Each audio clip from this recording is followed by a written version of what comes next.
Matt, I was talking to the Coen brothers earlier, and they were saying that they wanted to work with you for some time.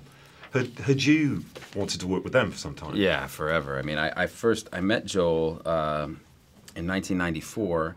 I did a film, a cable TV movie with his wife, with Fran, down in West Texas. And so I'd met Joel in West Texas 16 years ago, and it took them that long to offer me a job. So I was dying to work with them. As are any actor you talk to. If you asked for a kind of a short list of directors, they'd be right there. Why is that? What is it about them that makes them so vital, if you like? Well, their films. I mean, their body of work really speaks for itself. It's not even a personal thing. Just looking at their work and at the quality of the acting in their movies, it's obviously something that they care very much about. And then you start to talk to other actors, and I have a lot of friends who've worked with them, from George and Brad to Billy Bob, and I was on the set of The Man Who Wasn't There. I went and visited Billy a few times, and so you just hear, and then crew members start talking about camera departments. Roger I'd worked with in '95, and his guys, Andy Harris, and all the guys who work with him. They talk about, oh, you should really work with her. Joel and Ethan, you'd really love them, and so it's kind of a something that everybody knows. Everybody's always trying to get a job with those guys. Did they live up to expectations then? Completely, Yeah. And for a whole host of reasons. I mean, just besides being just genuinely just nice people, they each phase of the process, from identifying what they want to do to doing the adaptation. The screenplay was it was just a wonderful screenplay.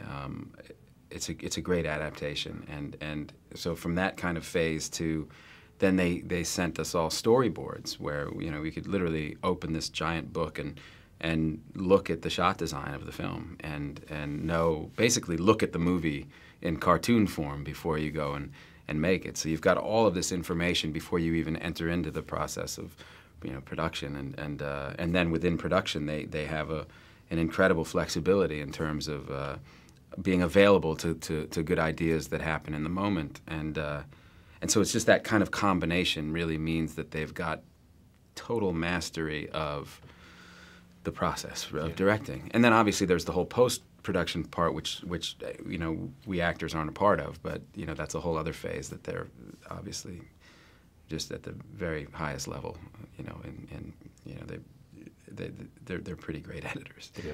But it's all set up that way. I mean, it's been, they knew how they were going to edit the scene pretty much when they were writing it.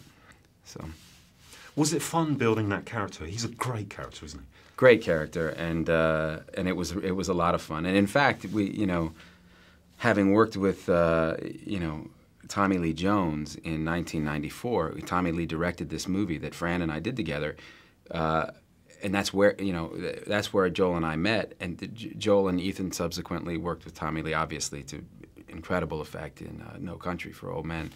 Just a remarkable performance there. So we had Tommy Lee as a frame of reference because he's from West Texas, and he's also somebody who is really fun to listen to.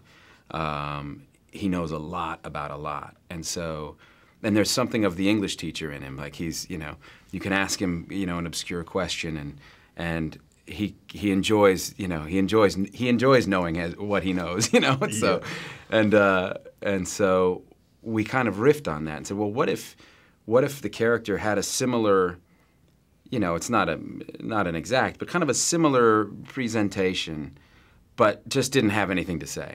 Like then, the character in the movie is supposed to be kind of a windbag. So what if he had, the affect of a man who knew everything, but actually didn't know anything at all? So that was kind of where we started to build the guy. And then you've got that great irony that happens in the film when he gets his tongue badly bitten. How did you do that physically? Did you? Yeah, that idea was sheer Joel and Ethan. That actually isn't in Portis's novel, but it's obviously you're going to take that kind of guy who won't shut up to the extreme, where he actually severs his tongue, and still, Jeff's got that great line, about not only do I not cease talking, I spill the banks of English. But yeah, the tongue thing, I figured it out a few months before. I took one of my daughter's ponytails, and wrapped it around my tongue to kind of give myself that handicap, and then tried to speak normally, and it had a really nice. It just had a nice thing. I had dinner with Joel and Fran a few months before we started shooting here in New York, and I said, well, hey, let me show you, and I pulled the thing out and I wrapped my tongue, and he liked it, and so we stuck with that. That was it. That was it. And talk to me about that remarkable young lady, Hayley. She is quite extraordinary in this film. She's quite extraordinary in general. I was, she's 13 years old, and I wouldn't have believed that a 13-year-old would really be capable of this type of performance. It's a really tough role. But she's just got an enormous amount of poise. I mean, I think, when I would come home, I would go back and forth to Texas when we were shooting, and I'd talk to my wife, when I'd come home, and I'd say, this girl is just, she reminded me a lot of Jodie Foster. And I think and I hope for Hayley that she is, because the business is obviously so brutal, or can be, and Jodie Foster's an example of somebody who clearly had a great deal of intelligence and talent, and has come through and got the better of the business rather than the other way around. She's emerged as a great artist and by all accounts human being, and I'm hoping that's what Hayley has in store for her. It feels like that is. She's really bright. She's a really good kid, and I think all of us who worked with her in this was a wonderful environment for her, because there was a crew and a cast full of parents and people who wanted to create a good environment for her. But it's not always like that, and I think we're all mindful of that. So I think we all feel a certain sense of, there's, of responsibility for her and going forward. Yeah, absolutely. Now, you must have, did you know Jeff? Did you? I didn't. I'd met him only in passing. Okay. I knew Jeff's work, obviously, and was a big fan. I'd once auditioned. I reminded him that I'd once auditioned with him. He was reading potential sidekicks for the movie Wild Bill, and I had worked with Walter Hill, and so I got to come in and read with Jeff Bridges, which was great, and he was very nice to me.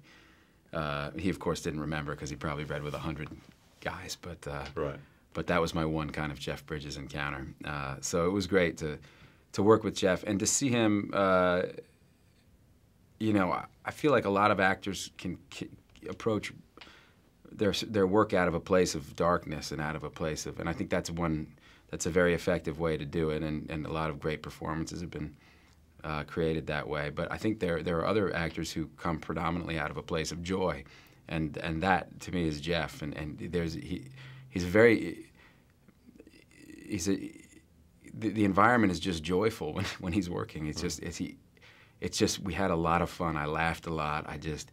But there's always that thing underneath it where when I've worked with someone like Morgan Freeman or someone like just a great actor, they're so good that they're carrying both of you, and the work feels easy, and I know it's not usually, and I know that's not me, so I know I'm in the presence of greatness when it's happening. Absolutely. How physically challenging was this? Because you were out in the open, you were riding horses a lot, doing a lot of your own stunts, I know.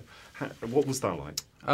It actually wasn't too physical for me. I do some riding in the movie, but it was the same group of wranglers that I'd worked with before 10 or 11 years ago on All the Pretty Horses. Was it really?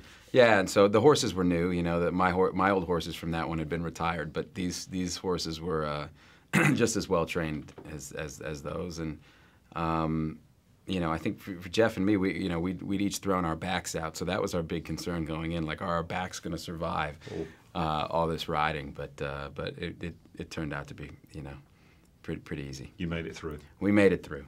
Are you a fan of the genre, Matt? Are you? Yeah, very much so. And in fact, it's hard to find material that feels like it's worthy of, it's not just a retread of something, but rather it's a movie that deserves to be made, a Western that deserves to be made. I think Clint obviously did it to great effect, 15 years ago. But you know, I read everything, and I hadn't come across a script that was this good, that, you know, that had directors of this caliber and a role like this. It was just a very easy decision for me. Would you say it's a very faithful adaptation of the book? Yes, I would. I'd say it is a very faithful adaptation of the book, and obviously there are some things that you know, corners you need to cut to tell a story in 2 hours. But no, I mean, I think this is a pretty faithful rendering of the book. Did you have the other film in your mind at all, or what was your attitude to that? I actually still haven't seen the other film, and you know, because when I talked to Ethan and Joel about this one, they said, no, we're just going to the original source material. They said we're not seeing it as a remake. We're seeing it as a you know, an adaptation of the Charles Portis novels. So they gave me the novel, and I went out and I did buy a copy of the movie, but I still haven't cracked it yet, and that just has more to do with having 4 young kids at home and not having a lot of time. Yeah, absolutely. Thank you very much. Yeah, all right, great, thanks. Pleasure, man. Cheers. See you later. You bet.